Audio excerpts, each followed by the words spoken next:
Tere tulemast minu Sigri-Migri luulejutte kuulama. Tänase luuletuse pealkirjaks on Vanemate pärandus. Hardas hauavaikuse rahus, kirstu sängis mu ema puhkab.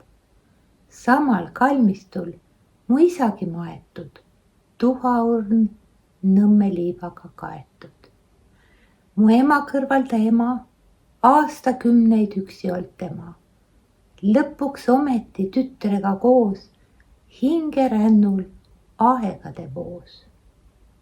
Mu isa kõrval ta vanemad, naine, hardas hauavaikuse hooles, uue sajandi alguse pooles, pikk teekond, isal lõppenud maine. Sain isalt välimuse, kehapikkuse, sain emalt töökuse ja keelerikkuse.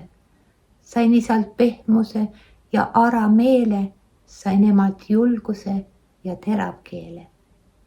Sain isalt kergusega maha jätta kõik selle, mida hing ei taha. Sain emalt noomida, ei hoidnud raha.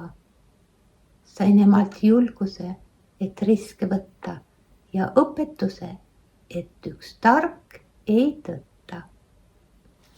Enam tõesti ma ei tõtta. Tarkust viimast sõnasõtta. Aeg on teinud töö, koomale saanud vöö. Tänan raha eest kotis, et ikka toitu on potis. Endiselt jätan maha, mida mu hing ei taha.